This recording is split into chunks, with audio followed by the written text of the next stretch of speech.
Hello, hello, and welcome. We'll be getting started at the top of the hour here, but I wanted to give a few minutes for everyone to filter in.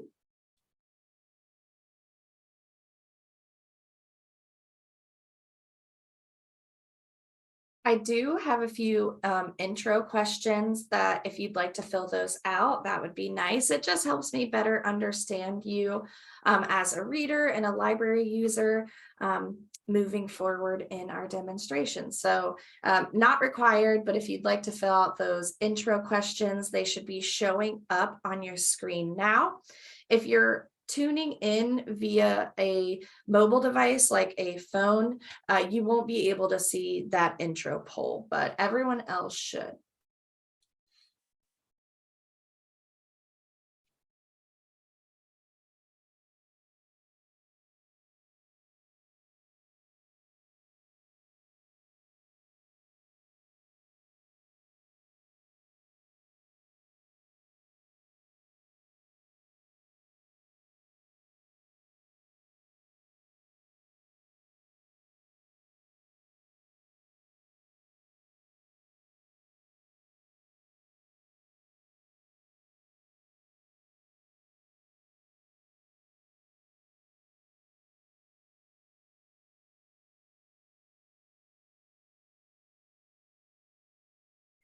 If you're just tuning in and joining us, I have an intro poll up on the screen for you. It is not required to fill out, but it just helps me understand you as a library user and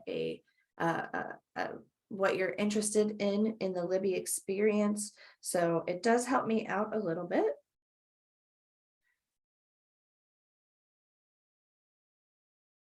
And we'll get started here in just a couple of minutes. I'm going to give everyone until the top of the hour to join us.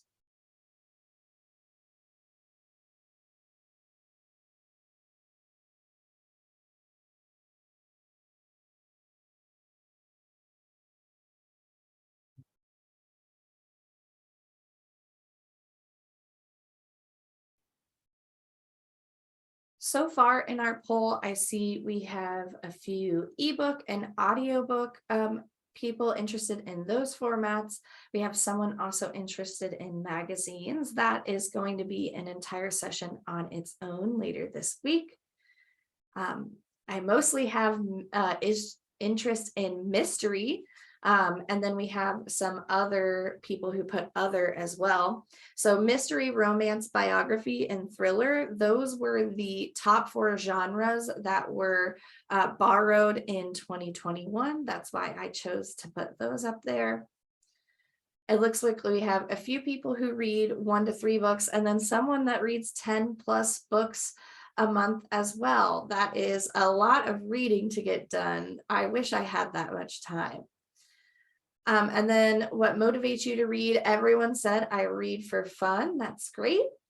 And then we have people hoping to use Libby on Apple, Android, and their computer. So all really great information there for me to know. I'm going to end this poll here so we can get started. So I'm going to end this poll in 5, 4, 3, 2, and 1.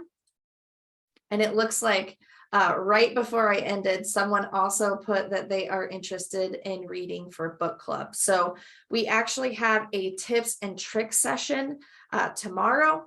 And on that session, we're going to talk about things like defining words and making notes and highlights, which can be really great for book club as well. So I'm going to go ahead and get started here. So my name is Marissa. I am from Overdrive. So you might have heard of Overdrive already. We are the makers of the Overdrive app and the Libby app. So we took feedback from the Overdrive app and created a second app called Libby, and that is the direction our company is moving toward. So we're going all in with Libby here shortly. And so I'm here to talk about how you can get started with the Libby app. Now, at Overdrive, I am part of the Digital Bookmobile team. And prior to COVID, what the Digital Bookmobile team did was we traveled across the United States and Canada with a big semi truck that was full of iPads and touchscreen TVs and things like that. And I would go to libraries and show library patrons how to use Libby. So in my 3 years at Overdrive, I've helped thousands of people learn how to use Libby, whether it's physically at their branch with the Digital Bookmobile, or since COVID has kind of taken over, we've transitioned to these webinars for the time being, but we're going to get back out on the road next year. So I'm really excited to be here today. I hope eventually I can visit in person. I've been to Wanakee before. Lovely city in a lovely state. I love Wisconsin. So a few housekeeping items before I get started. We do have closed captions enabled. Let me just double check and make sure that those are on. Sometimes I forget, and I always want to make sure that we have them on for you.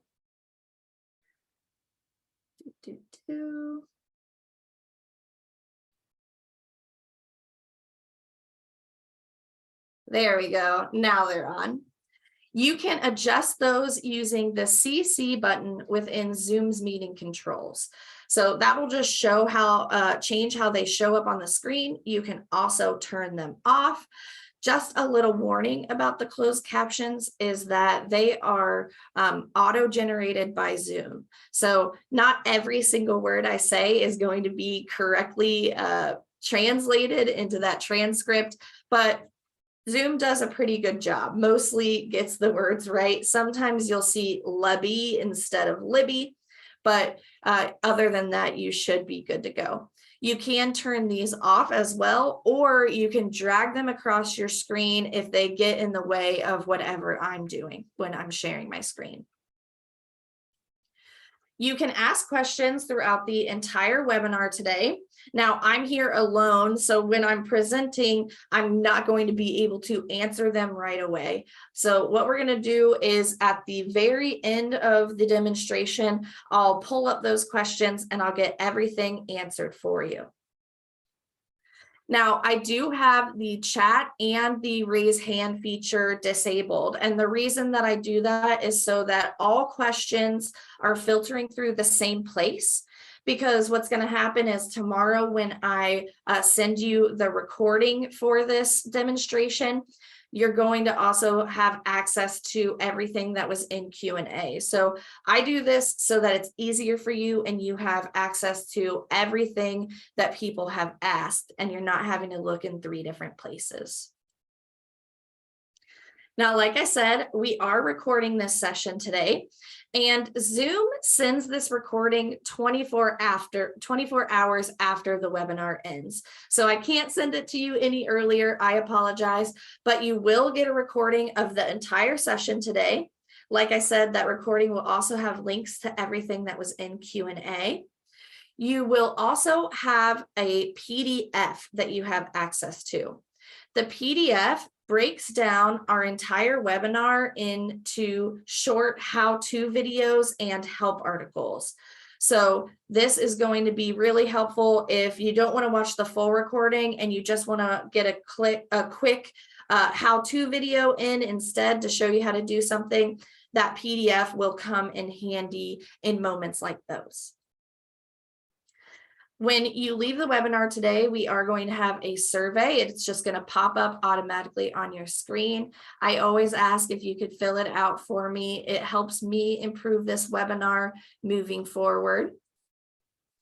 And then lastly, I am going to be chatting out some directions for anyone who needs to change their Zoom ratio. I'm going to be sharing my iPad screen here and in the webinar. And sometimes when I share my screen, Zoom will readjust your screen size and it will shrink it down a little bit. I need you to see my full screen when I share my iPad. So I'm going to chat out those instructions when they're needed, and that way you can make those adjustments. It's just a couple of clicks. So it is really quick and easy to change that Zoom ratio. And Kim, I see you're asking some questions already. They are good questions. I'm going to save those till the end when we have that Q&A time. For now, I'm going to jump into our Libby demonstration here. So let me go ahead. I'm going to share my iPad screen with you. Now, Libby is available on iPhones, iPads, and all of those other Apple devices. That's going to be in the Apple App Store. Libby's also available in the Google Play Store on Android devices. So think of things like Google Pixels, Samsung Galaxies. There are thousands of Android devices. I can't name them all, but that is a few of them for you to get the idea. That's going to be in the Google Play Store. And then we saw there was someone who also wanted to use Libby on their computer. When you're using Libby on a computer, you're going to go through your web browser. So think Safari, Microsoft Edge, Firefox, and Google Chrome. Those are the web browsers that you can access Libby in. And to do that, you'll just go to libbyapp.com. And you're going to have the same experience in the web browser version as the app version. The only difference is you won't be able to download your books for offline use. Everything else is going to look the same. So let's go ahead and we're going to get started with the download process. So if you're on an Apple device, you're going to be looking for the blue App Store icon. It's this little A, white A on the blue app. On an Android, the App Store is going to look like a multicolored play button. So it's a white background with a colorful play button on it. Once you're in the App Store, find where you can search for apps. So I'm just going to tap on search here at the bottom. And then I'm going to type in Libby, Libby. We are going to have some search suggestions pop up. I recommend skipping over these and just going straight down to the search button within your device's keyboard, because that is going to allow you to have Libby show up at the top. Libby is always going to be the second result within the App Store results, followed by an ad. We can see Amazon's Kindle here. So we're looking for this maroon button, and then it has Libby reading her book. And next to this, it will either say get or install. So get if you're on the Apple App Store, install if you're in the Google Play Store. Mine says open, and that's because I already have it downloaded. But you'll tap on get or install, and then moving forward, Libby's going to download this book. Or this, not the book, the app. So once the app is downloaded, you'll leave the App Store. And then we can find Libby on our home screen here, that maroon app with Libby reading her book. And we can open that up. Now, when you open Libby for the first time, Libby's going to ask, do you have a library card? You can go ahead here and tap on yes. And then Libby's going to give you a few options for how you would like to find your library. So I personally like search for a library, going to find my library for the very first time. And the reason I like this is because it's nice and precise. We can type in our zip code. That's the most precise way. Or we can also type in the library name. I do want to point out this option up at the top, copy from another device. This is a good option if you are setting up a second or third or fourth device. So let's say you wanted Libby on your phone and your tablet and your computer. You only have to set up the first device in its entirety with all your library cards. And then the second and third and fourth device, you can use copy from another device. That's going to sync all of your information over to those multiple devices. Now, since this is our first time, I'm going to go ahead and I'm going to tap on search for a library. And here is where we can type in that library name or zip code. I'm going to do zip code here. So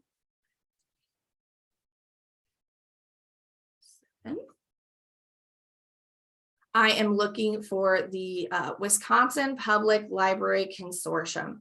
And you might see your branch show up right below that.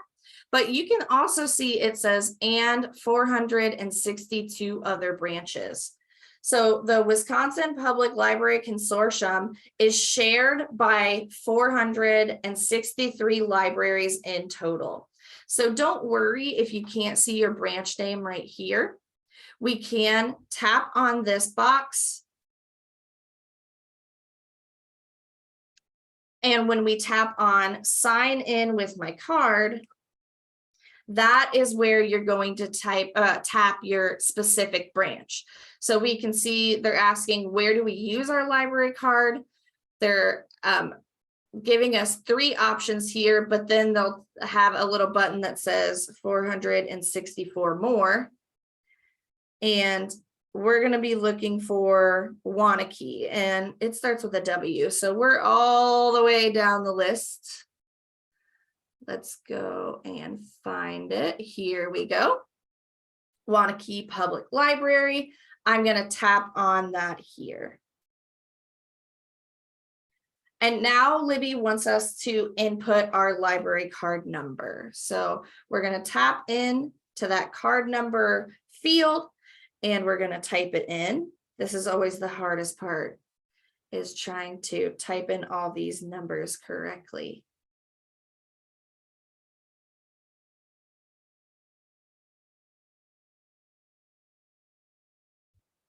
All right, let's see.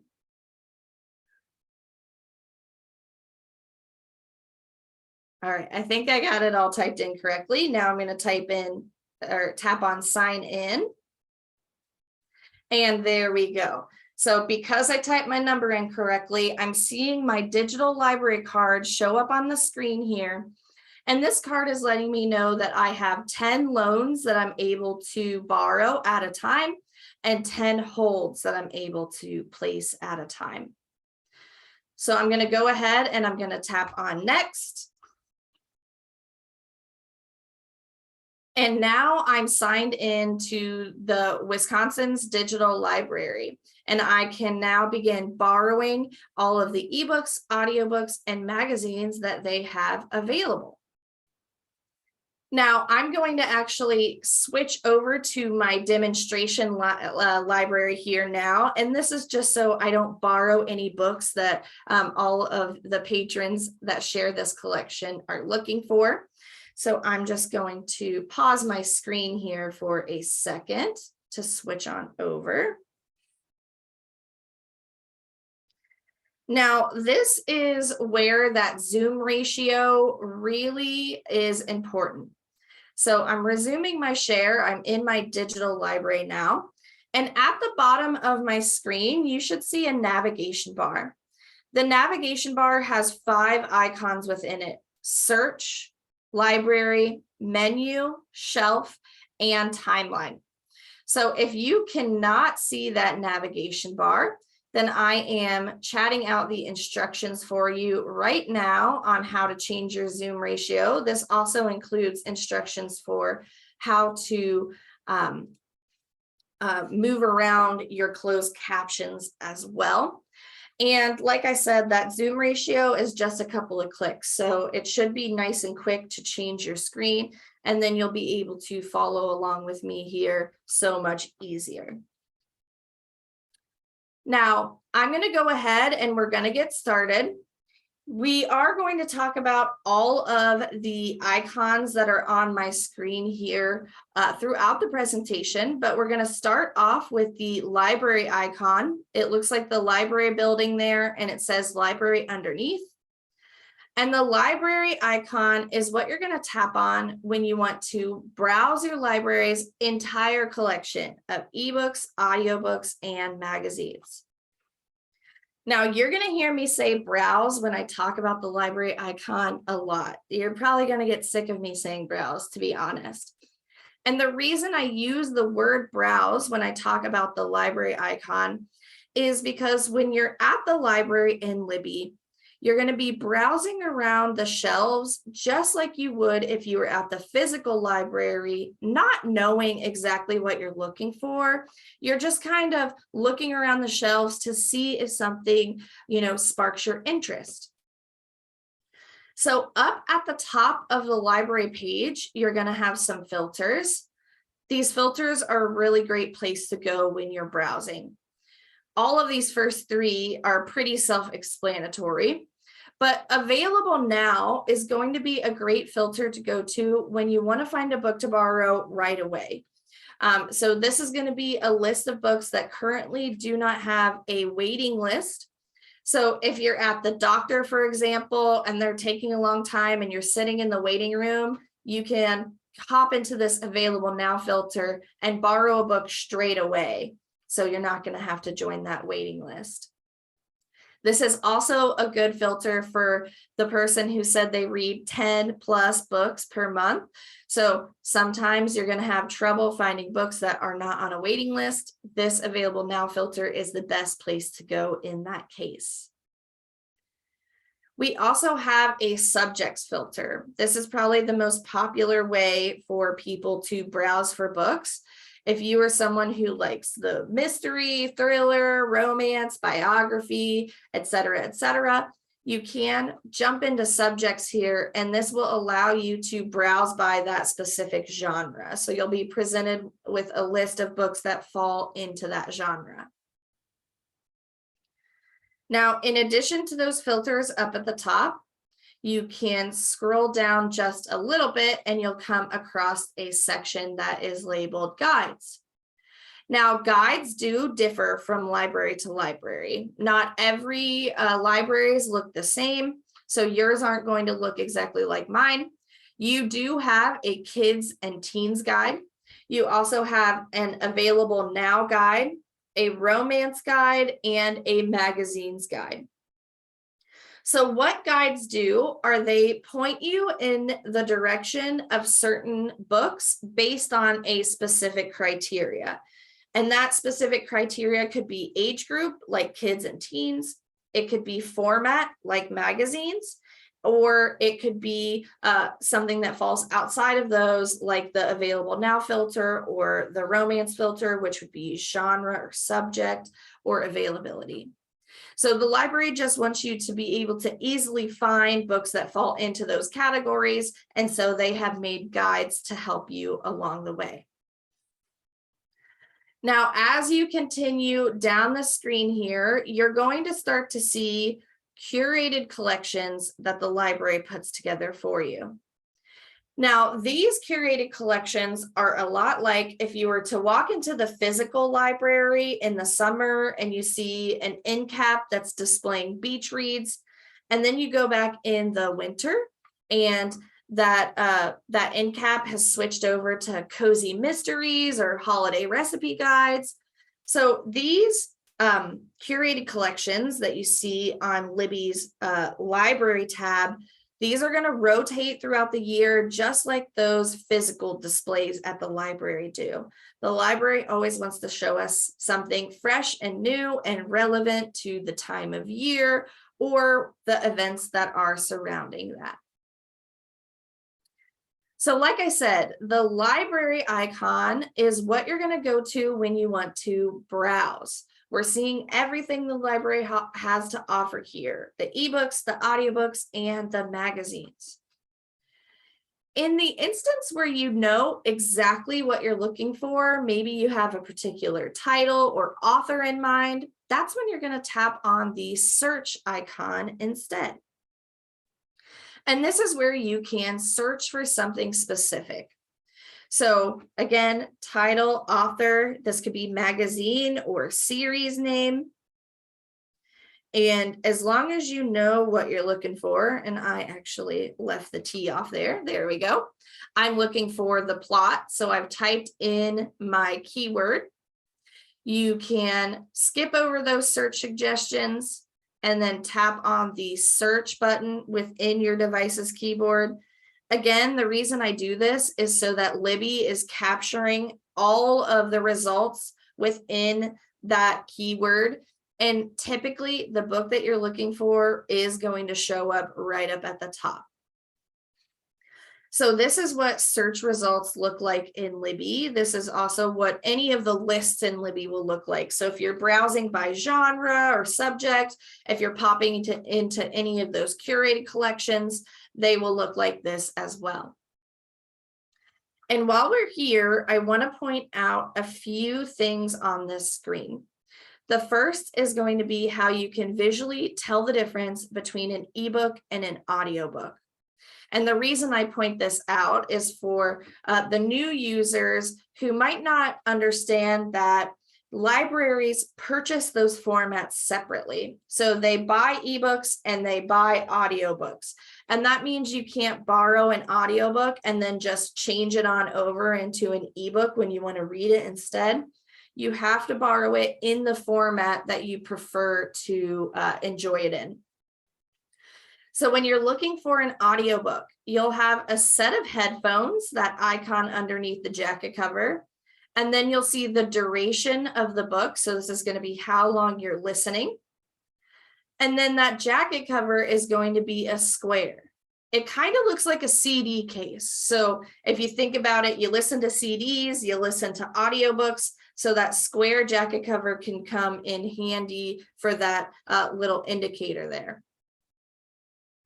If you'd like to read the book instead, you're going to look for a rectangular jacket cover. So it more closely resembles a book in its shape, that rectangular shape. And so that is how you know that's going to be a book that you read. In addition to telling the difference between an ebook and an audiobook, I also want to point out the difference between books that are available to borrow right away and books that you'll need to join a waiting list for. So the audiobook version of the plot, we can see that it says place hold right next to that jacket cover. That means there's currently someone reading every copy that the library owns. And to join that waiting list, all you have to do is tap on place hold. And then from here, Libby is going to bring us to the confirmation page. And she'll even give us a little indicator of how long it's going to take to get to us. So this is an approximation, about 2 weeks. And we can confirm that we want to place the hold by tapping this big maroon button here. Once Libby has confirmed that we've placed the hold, she's going to give us a few options for what to do next.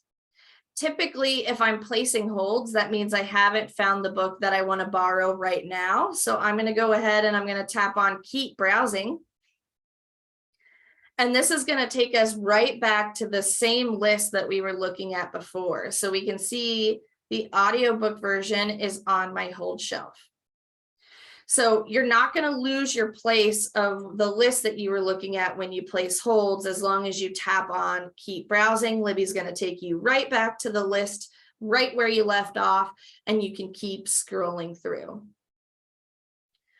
Now, if it says borrow next to the jacket cover, like the ebook version, that means it is available now. You don't need to join a waiting list.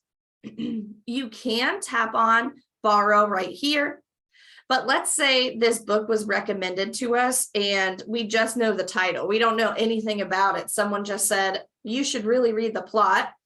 What you can do in those instances where you don't know what the book is about yet is tap on the jacket cover, and that will take you to the details page. So you'll get to read what that book is about first. If you decide it is something you're interested in reading, you will have a borrow button here on this screen as well. So let's go ahead, we'll tap on borrow. And here is Libby's borrowing confirmation page. Now up at the top of the screen, you can see we're borrowing the plot for 21 days. 21 days is the default lending period at your library, and titles do return automatically on their due date. So you don't have to worry about coming in here and returning the book on its due date, and you never have to worry about late fees. Now I'm going to go ahead and I'm going to come down to the bottom and tap on borrow to confirm that I'd like to borrow this book. And this is when Libby is going to start downloading the title for offline use.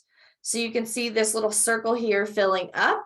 As soon as that turns into a little library card with a check mark on it, that means it's downloaded for offline use. That means we can take this book anywhere we'd like. We can go up in an airplane on airplane mode. We can go out into the woods without any cell service, and we'll still be able to open up our book and read or listen to it.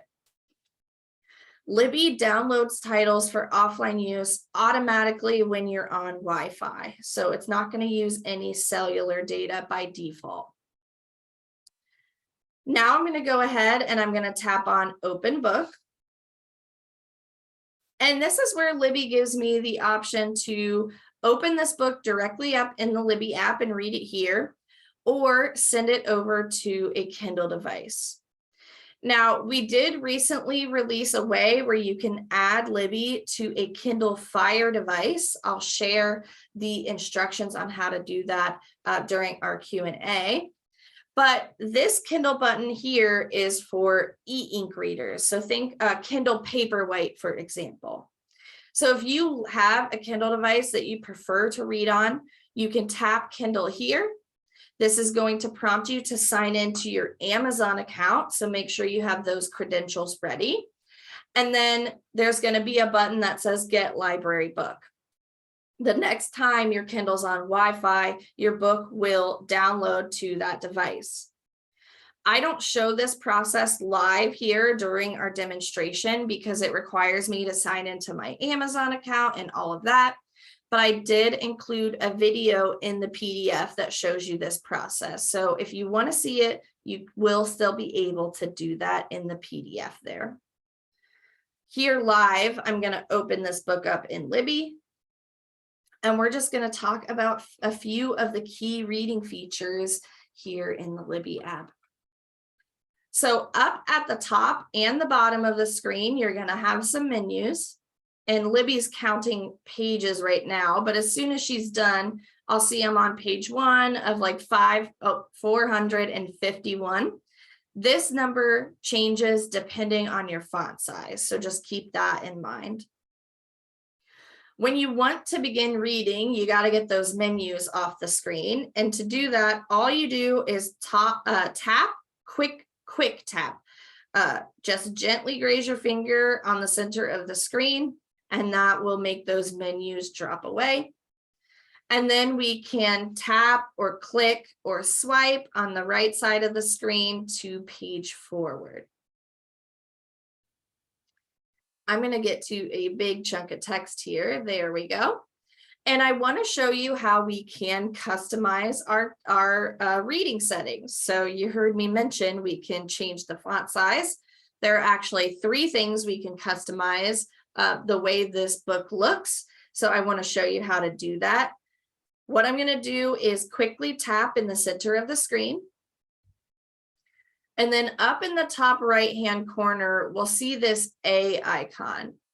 That A stands for appearance. So anytime you want to change your appearance, you can tap on that A.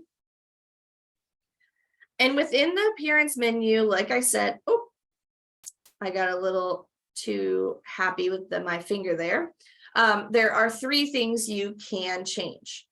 So the first is going to be the text scale. This is the size of the font. So we can use this slider here to increase or decrease the font size. Really nice, so you're not limited to the large print section of the library. Every book can be a large print book. Next, we have lighting. By default, Libby is in bright mode, but you do have sepia as well as this dark mode available as well. This can be nice for reading at night. It's a little bit easier on the eyes. And then lastly, we have book design. Now, book design is just Libby's fancy way of saying font style. So these are the different font styles that you could put Libby into. I always like to point out this open dyslexic font style because it may help some users with dyslexia while reading. Now, I'm putting these all back to my default before I close this menu out, you might have noticed. And the reason that I do that is that these settings are sticky.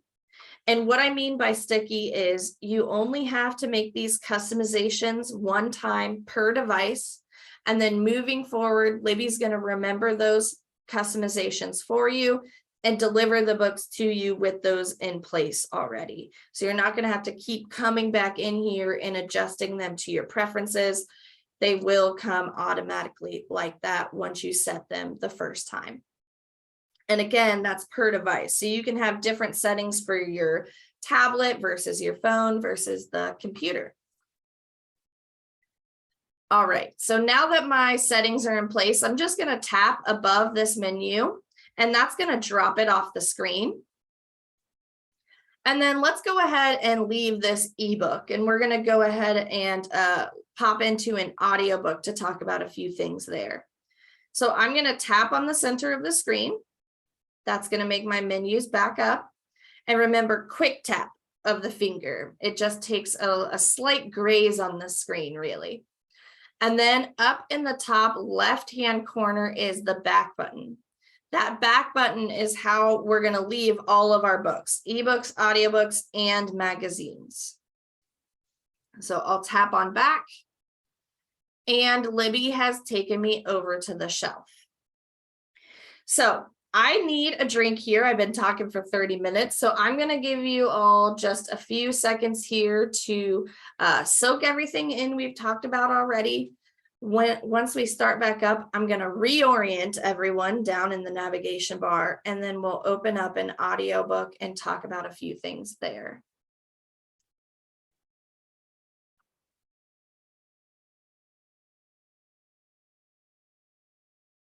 All right.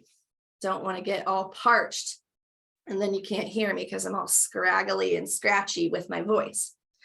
Okay. So let's go ahead. We're going to reorient. So let's go down to the bottom of the screen. The first thing I'm going to point out is on the right side of the screen here, you see this little bar that says the plot. This is the now reading bar, and it's always going to show you the very last book that you had open in Libby. I'm going to dismiss this for now, just so we can see that full navigation bar. And let's talk about what we've covered already. So the first thing we did was we went to the library icon, we tapped on that, and that's where we browse the library's entire collection of ebooks, audiobooks, and magazines. Remember, I use the word browse when we're at the library because we don't know exactly what we're looking for. We're just kind of looking around those digital shelves to see if something sparks our interest. Then I went over to the search icon, and that's where we searched for something specific. So you can either look for a title, an author, a magazine, or a series name. We're now over on the shelf. That's the fourth icon that you see in the navigation bar. It looks like a little stack of books, and it says shelf underneath. And your shelf is what you're going to tap on when you want to see all of your loans and your holds. So your loans are going to be what you're actively within your lending period for. You have them borrowed in Libby from the library, or you're on the waiting list. You're actively waiting your turn on for that book. At the top of the shelf, we have loans, a filter for loans, and a filter for holds if you want to look at those individually. Tags are something we talk about in our deep dive, our tips and tricks session. And this is how you can create lists in Libby. So you can create wish lists or lists of books that you don't like. And I'll talk more about that in our deep dive session. Here on the main page of the shelf, you're going to see all of your loans. And then if you have any holds that are available to borrow, they will appear at the very top as well. So I'm just going to scoot down my shelf here. These are all my borrowed books right now. And I'm going to open up my audiobook. So I'm going to find my audiobook and then tap on Open Audiobook next to that jacket cover. Up at the top of the screen is where we're going to find the reading progress. So I'm 15% of the way through. We do have some timestamps to show how far in and how long you have left to go as well. And then down at the bottom of the screen is the play button. So when you want to begin listening, you'll tap on play. There we go. Now I can hear him on my end. You should just be able to hear me instead. But what I like to tell people about the audiobook experience is that Libby is designed to play audiobooks in the background of your device. Now, what that means is as soon as you tap on play, you can minimize the Libby app and start online shopping. You could put your screen to sleep on your device and go start doing dishes or gardening, and you'll still be able to listen to your book while you multitask. Now, with that in mind, what I like to warn people about is when you're done listening to your book for the time being, you come in and you tap on this pause button. That pause button acts as the stop button. It'll stop that narrator from talking, and then you can move on with your day without having to worry about losing your place.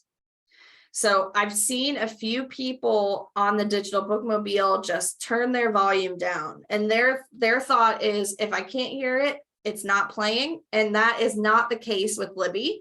So come in, tap on pause, and that will ensure that you're not going to lose your spot.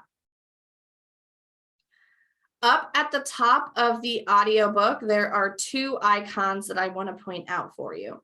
The first is this speedometer here. This is how you can change your playback speed or how fast the narrator is speaking.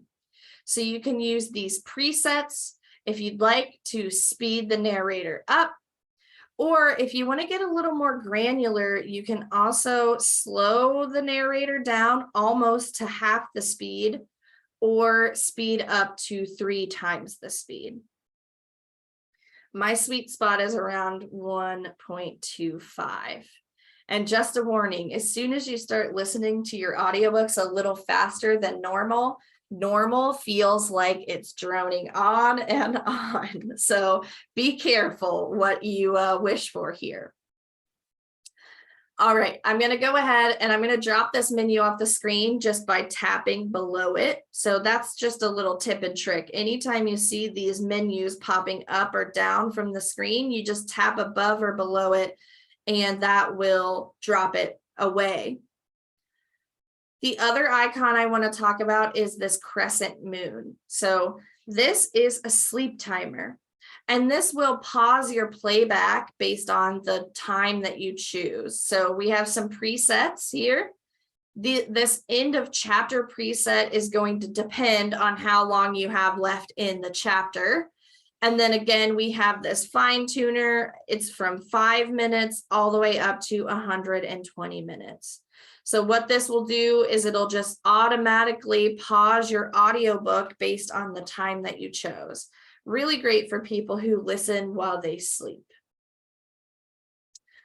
All right, I'm going to drop this off the screen as well. Again, just to tap right below the menu. And we're going to leave the audiobook and we'll finish up talking about the shelf. So I'm going to tap on the back button up in the top left-hand corner. That has taken me back to the shelf.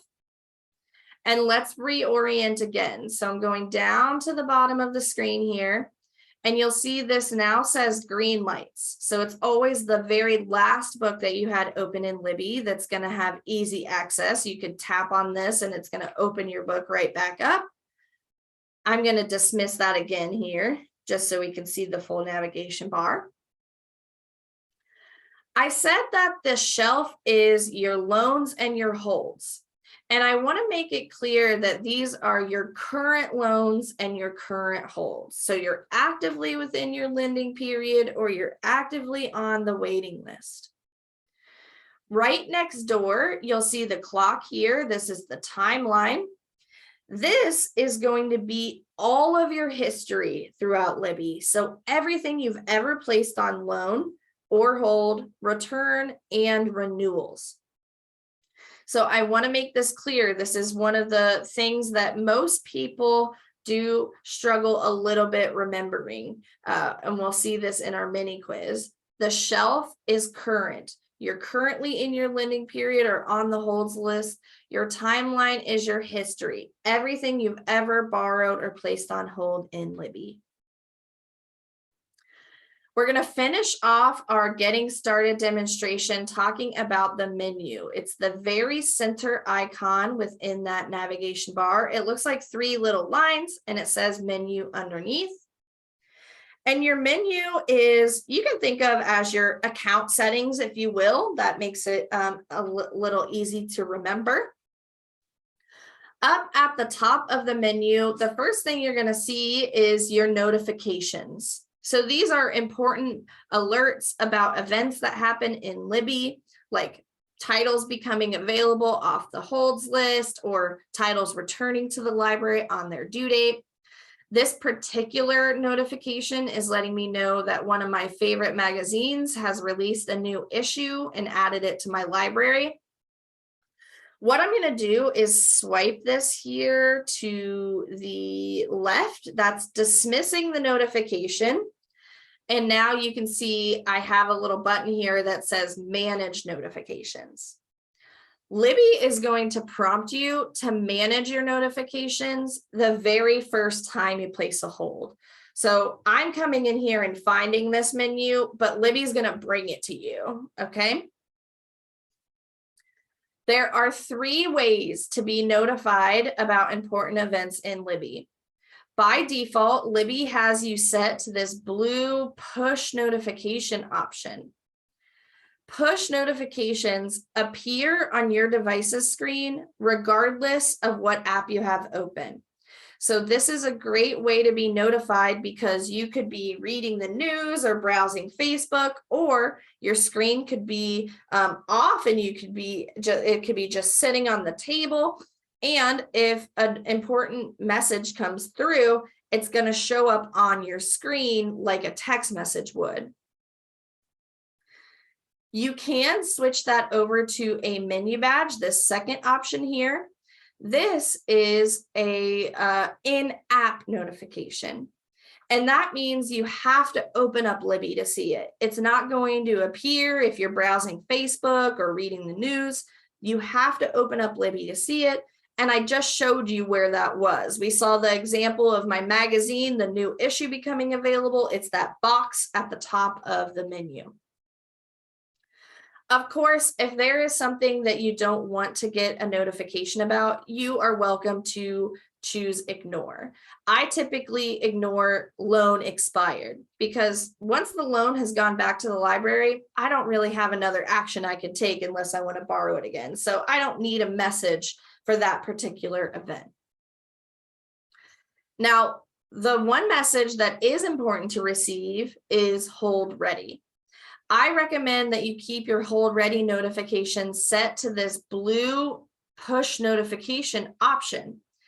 And the reason I recommend that is because when it's your turn on a wait list, Libby is going to give you 3 days to take action on that book. So the book will be sitting in limbo and you're the only person who can take action on it. The 3 actions that you can take are to borrow the book, to cancel the hold, or to have the hold delivered later. Deliver later is a great feature for if you don't have time to read the book right now. What you can do is deliver it at a later date, and you'll stay at the top of the wait list, and people will just skip over you in line. Now, in your 3-day period, if you're not either borrowing, canceling, or delivering the title later, Libby will automatically deliver the title later one time as a courtesy. Then you'll have a second 3-day limbo period to take action again. If the second time around you don't take action again, that's when Libby's going to cancel your hold. So you'll have to go find the book again, rejoin the wait list, and take it from me, it can really ruin your day if you've waited 5 weeks and then you forget to take action during those limbo periods and you have to join the wait list again and wait another 5 weeks. It's happened to me a couple times, and I'm not going to get too deep into it, but it can really be a bummer. So I do recommend that that is kept to the push notification option. I'm going to come back up to the top here. I'm going to tap on back.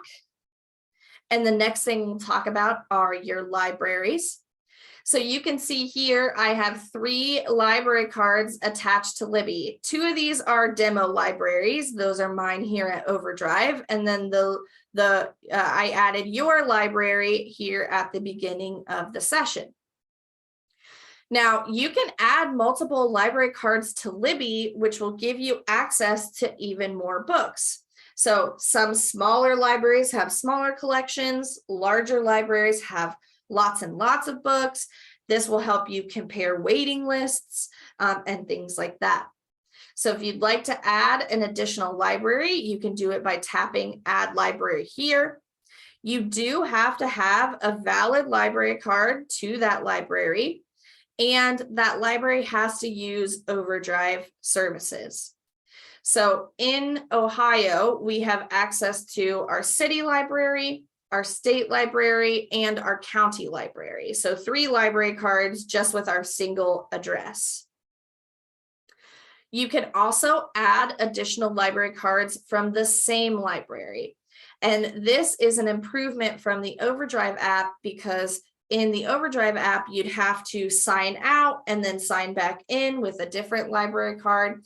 But here in Libby, you can add everyone in the family's library card to the same Libby account, and all of your loans and holds are going to be on a single shelf. So you're not going to have to sign in and out.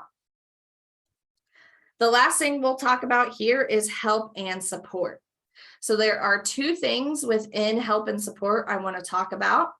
The first is going to be within the settings.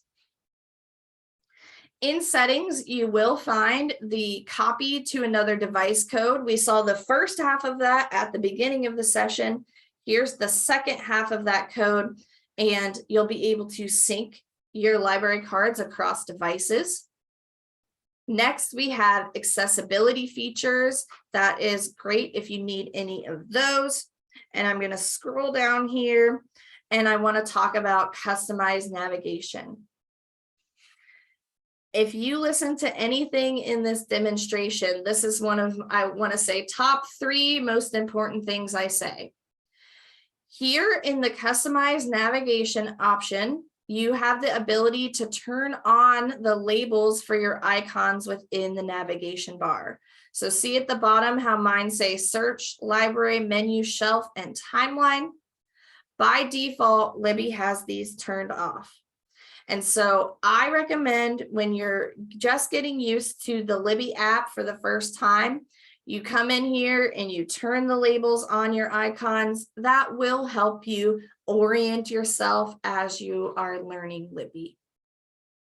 Now, I do have a 30-second video showing you how to do this in the PDF. So like I said, it's really important for you to remember, but you can watch the quick video instead of having to find the spot in the recording if that was the one thing that you wanted to reference again.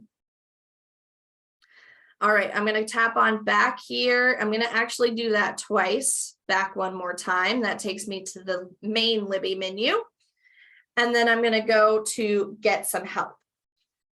So there are several ways that you can ask questions in Libby or for Libby. You have me for the next 10 minutes. I'll stay a little late if we have lots of questions coming in as well. I do have a helper who's potentially going to come help me answer questions if we get a lot of them. You can always go to your library and ask questions there. They are a good resource as well. And then you have two ways to ask questions in the Libby app. The first is this box up at the top where it says, how can we help? Here, you can type in a question or a keyword, like let's learn how to return a title early, for example. Even though titles return automatically on their due date, I want to figure out how I can return it early. So I'm going to type in that keyword and tap on search. And this is asking Libby, the computer, the question, and she's going to search the help site. So these are the help articles that Libby thinks is relevant to that keyword. I'm going to tap on returning books. And here I can see that she's letting me know they return automatically. And then underneath that, I see the steps that I need to take to return those early. Now, the last way you can find in help and support is down at the bottom. You can ask our support team. This is something you can do if you have a deeper question, a more complicated question, or a deeper issue. Maybe you need some troubleshooting steps. You can say you have a problem, a question, or an idea, and this will allow you to reach out to living and breathing technical support specialists. They are a very friendly group of folks, I promise, and they can get your questions answered. So this is another difference between the Overdrive app and Libby, is that you have direct help and support here in the app, and you can reach out to our technical support specialists pretty much 24/7. And that wraps up our demonstration. My helper just popped in here, and just in time, Joe, my throat is killing me from all the talking. So I'm gonna switch over to the mini quiz, and you feel comfortable running that? Oh, absolutely. Perfect. Well, thank you all. Thank you, Marissa, for letting me hop in at the end here to help out. So, of course, still send through your questions. We will be here to answer them.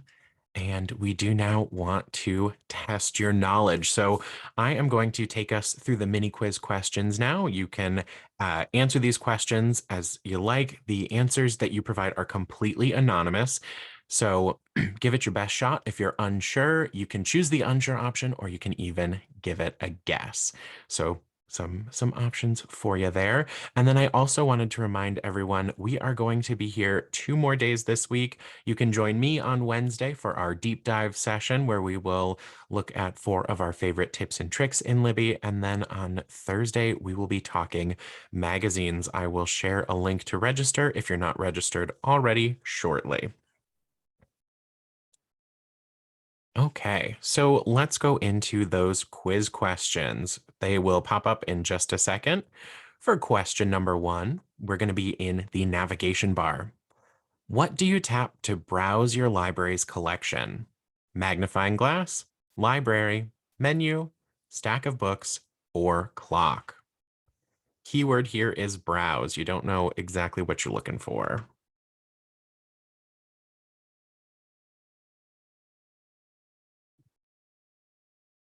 We've got some answers coming through. We'll give everyone a little bit longer. And I will close this in 5, 4, 3, 2, 1. All right. Excellent work, everyone. So when you are ready to find your next great read, you're just looking for a new book, you're going to browse the library. So we will come down to the navigation bar and tap on that library building. From here, you can refine your search by hopping into any of these filters here up at the top, like what's popular now. You could hop into the different guides your library has created for you, or you could hop into any of these different curated collections. They're really similar to the different, like you could think of them like the physical displays in the library of recommended reads you might like. When you know the title, author, series name, or the name of a magazine you're interested in, tap on that magnifying glass. You can type it out and hit search. Excellent job. For question number 2, we're still going to be in that navigation bar. What do you tap to find your current loans and holds? Same answers as before: magnifying glass, library, menu, stack of books, or clock. Where do those borrowed books and waitlist items live for you? And I'll close this in 5, 4, 3, 2, 1. All right. Excellent work, everyone. Y'all got that and super quick, too. So, your current loans and holds will live on your shelf. So, we'll just tap on that stack of books icon. From there, we can use the filters up at the top to look at just our loans or just our holds. We'll talk about tags and tips and tricks on Wednesday. And when you scroll through this page, the main shelf page, you'll see everything you're currently borrowing. Any holds that are available to borrow will live right up at the top. For question number 3, let's hop into an ebook. What are the 3 ways you can customize your ebook's appearance? Select all that apply for me. You can change the text scale or the size of the font, the lighting or the background color of the page, the book design or the font the book is presented in, or language, the language the book is written in.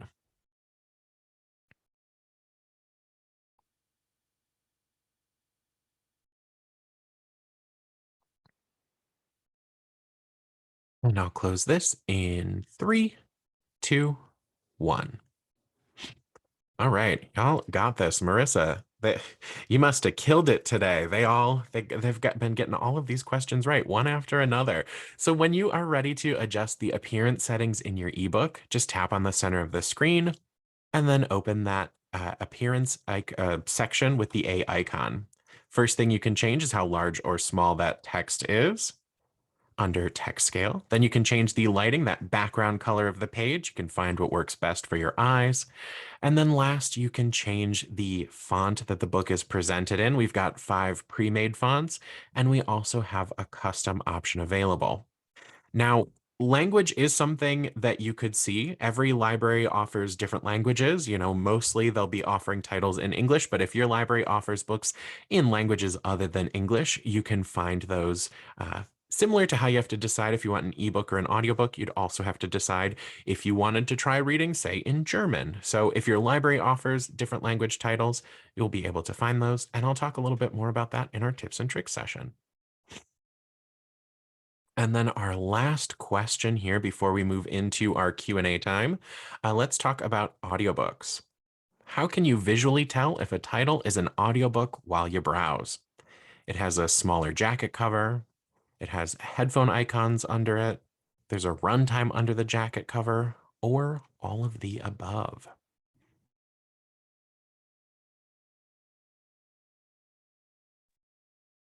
And I'll close this in 3, 2, 1. All right. So the correct answer is all of the above. When we look at our display screen here, we've got that square jacket cover, kind of like a CD case.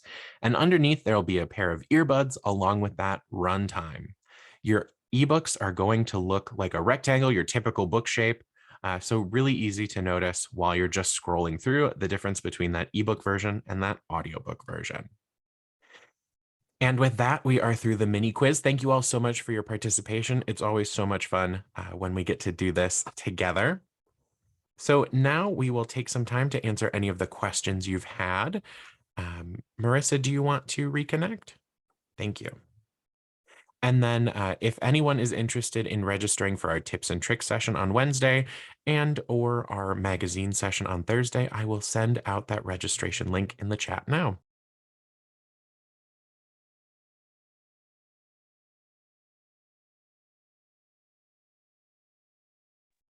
Sorry, it's taking me a second here. Let me try this again. We do have some great questions coming in through the Q&A. So let me just start with Kim's question. She had 2 really good questions. One is, when do you think the recommend a title feature will be available in Libby?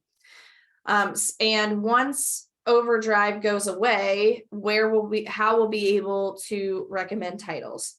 So we are still currently working on a solution for recommending titles in Libby. It is in the works. I promise it's coming. It's taking a little time to hash out everything that goes into recommending a title to your library, but it will come. For now, you can continue to recommend titles through the Overdrive app, and you can recommend titles through your Overdrive website. So your library's Overdrive website, that's never going away. You're always going to have access to that. And so you can recommend titles through the Overdrive website as well. The next question was, are hold limits determined by Libby or individual libraries? I wish I could put titles on hold, but suspend them so I could save my spot in line for more than 10 titles at a time. Individual libraries do determine their own loan and hold limits.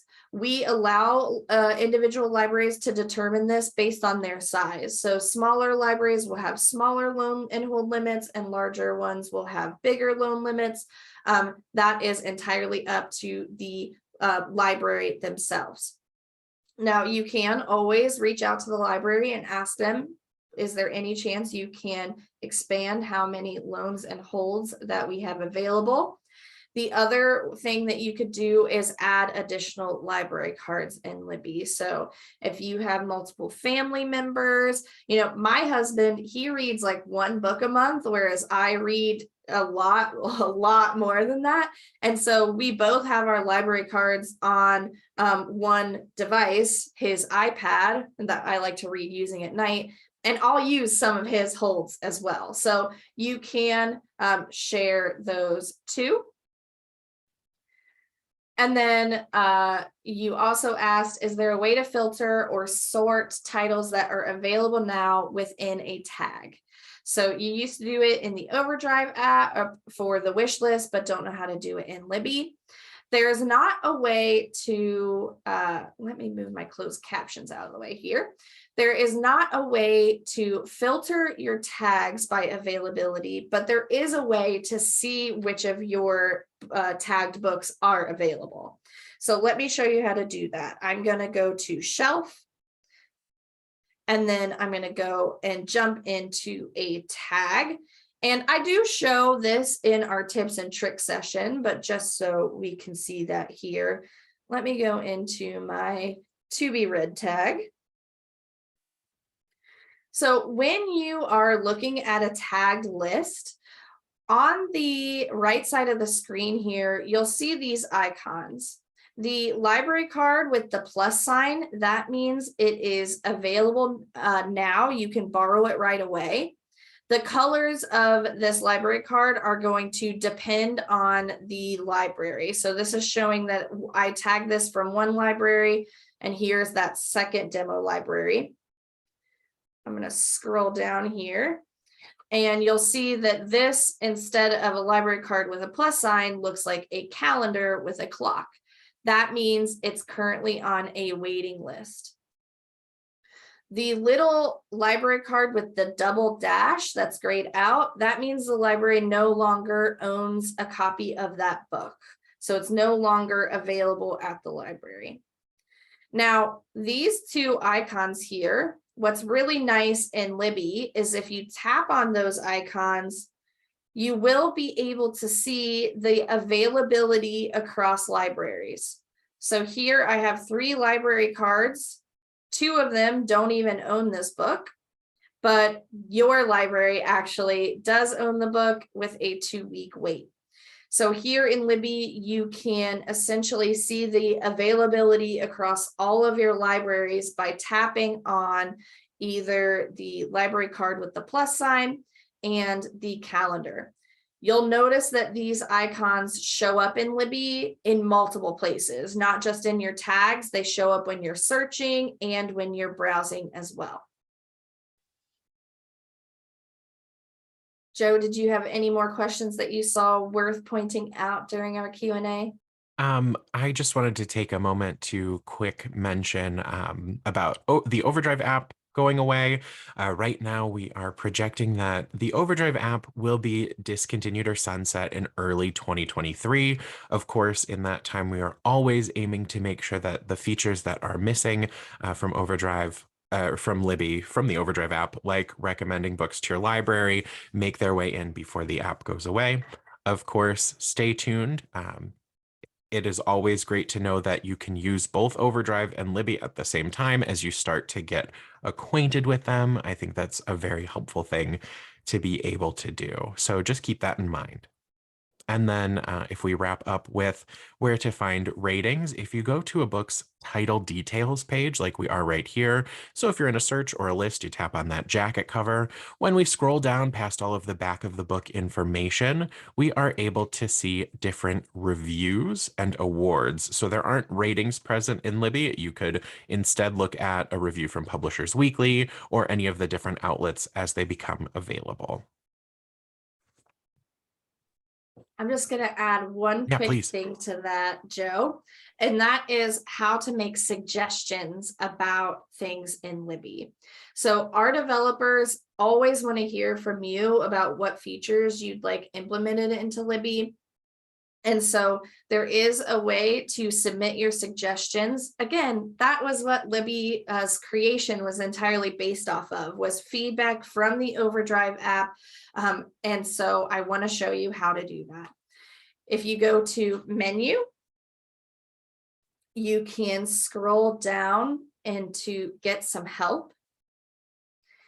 And here you'll see I have an idea for a feature, and you can tap on the suggestion box to submit that. I submit suggestions all the time to our developers, and I recommend anytime you think of something you'd like to see in Libby implemented, you submit it. The more often it's recommended to our developers, the higher on the list it goes. There are lots of features that people want to see implemented into Libby. So I always say recommend as much as you can. And that way there's one more person asking about for that feature to be implemented. It's more likely to be implemented in the long run that way. And Joe, while you're finishing answering that question, I'll also just talk about how you can find help and support. So you can always go up to the top here within help and support and type in your keywords like return. And this will be Libby searching the help site. So returning books would be that relevant article. Or you can tap on ask our support team, and this will allow you to say that you have a problem, a question, or again, another way you can submit an idea, and this will go to our technical support specialists. Two things that I want to mention about help and support in Libby. First, this is not where you recommend titles for purchase. This is going to Overdrive's technical support specialists. They don't work at the library. We do work for the library, but not at the library. And so they can't determine if they can add books to your library's collection. You'll have to reach out to your library to do that. The other thing is that this is entirely done via email. So you're essentially sending a little email with a question to our Overdrive technical support specialists. They will email you back. Make sure you double check your email when you type it in, because if you even have one small typo, that answer is just going to bounce back to us and you'll never get your solution to your problem. So I started double checking my email as well when I started working at Overdrive, knowing that it would never get to me if it's wrong.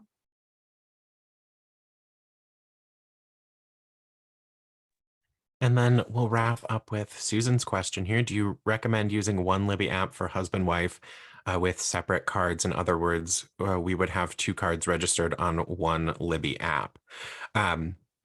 I think this is a great feature of Libby. If you if you have two separate devices, it's totally up to you if you both want each of your cards on your separate devices. If you're sharing a device, it's wonderful that you have the option to kind of switch back and forth. So since hold limits are kind of a precious commodity. It's nice that you can keep yours separate and he can have his own, so you're not borrowing if you're both super readers. But if you're kind of like Marissa and her husband, if he's reading a little less and you want to take advantage of his available holds or even borrows, that's a good reason to have. I think it's a little up to you, but Marissa, I'll let you speak more on that. I Do you have think anything to add? Okay. you nailed it. Yeah, Okay. yeah. Didn't I would really only do it if you want to share those loan and hold limits. Right. And mostly I say that because I don't want to see my husband's books pop up on my shelf and have to like shuffle through them.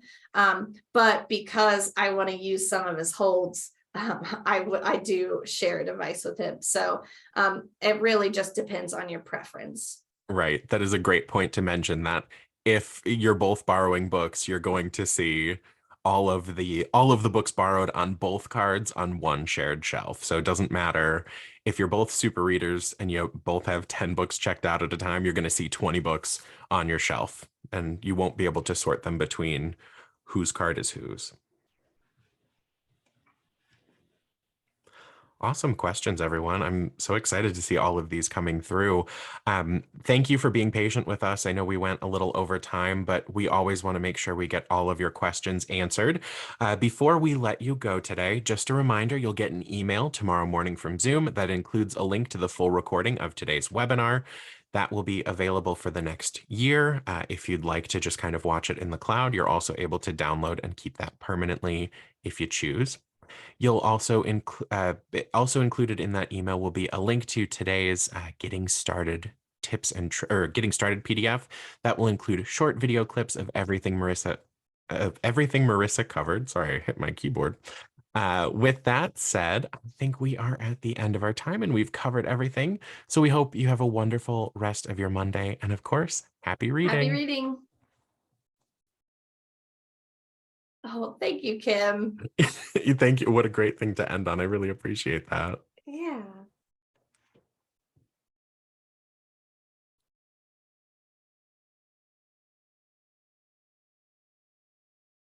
Thanks so much.